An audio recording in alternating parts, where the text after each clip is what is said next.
Hello mga bebs! Bagamat malakas ang buhos ng ulan ay walang makakapigil ngayong araw na to para mapalitan ng gulong ko. Dito ako malapit sa amin na nagpapalit ng gulong mga bebs at ako ay nagulat sa presyo kung magkano na ang isang ganito ng gulong. Dati nasa mga 3,000, ngayon nasa 4,500 na siya mga bebs. Yokohama ang kinuha ko dahil ganyan din ang nakakabit doon sa sasakyan ko.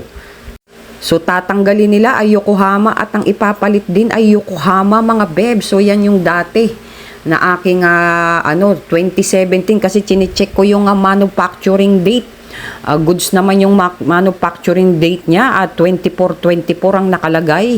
At yung isa namang dating nakalagay dyan ay 11-17. So yan, uumpisahan na nilang i-install mga bebs.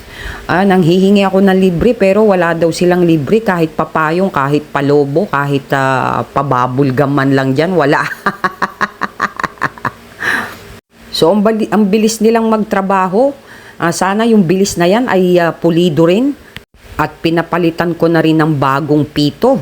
Mahal din yung pito mga bebs, 100 pesos each. Ang hirap din talaga pag may sasakyan ka, bebs. Kailangan maintain mo din talaga ang mga materialis mo at pyesa ng mga sasakyan. Dahil kung hindi, ay hindi tatagal ang sasakyan mo. Pero kami ever since na bumibili kami ng sasakyan, puro second hand lang dahil wala naman tayong pang brand new. So this is the moment of truth. Mabahong utot. Bilangan na tayo mga bebs para magbayad. Parang hirap na hirap ka, bebs. Parang ang bigat ng kalooban mo. Nabibitawan mo yung pera na yan. Ganun talaga, bebs. Kaya kailangan ituring mong kapamilya mo rin yung sasakyan mo dahil binibigyan ka ng serbisyo niyan at araw-araw kang sumasakay dyan. Kaya dapat pag-uukulan mo din siya ng budget, hindi yung sakay ka lang ng sakay. So humihirit ako ng libre. Wala pa pong Wala. Kahit 3,000 ma'am. kahit toothpaste, ganun. May pakape. Oh, yun, may libreng kape. At least may pakape sila. So, hindi natin palalagpasin ang pagkakataon at tayong magkakape. Tara, magkape tayo.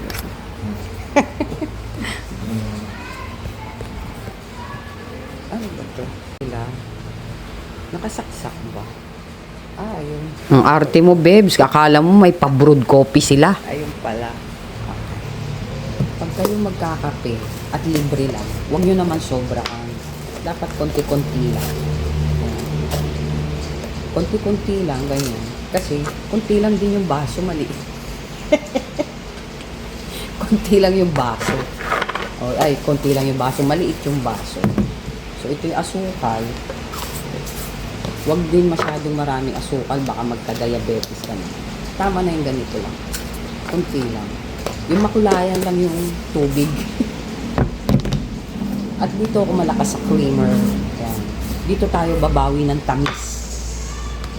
No? So, ayan. Mga 2 scoops. Hindi, 1.5 lang. Kasi pang Smurf yung baso.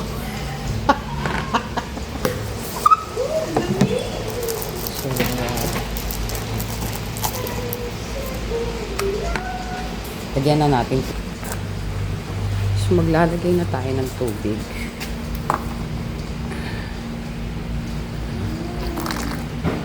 Diba na? Nakita niyo yung baso, oh.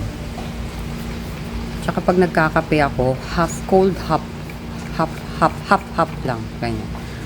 Kasi hindi mo naman maiinom yung kape pagka masyadong mainit. Oh, ayan. Diba?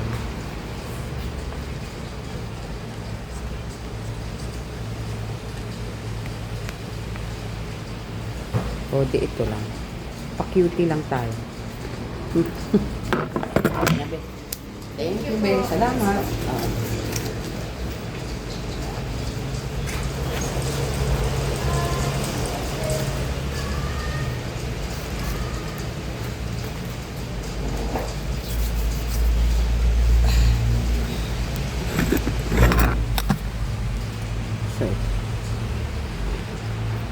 Gusto ko sanang mag-CR, kaso out of order.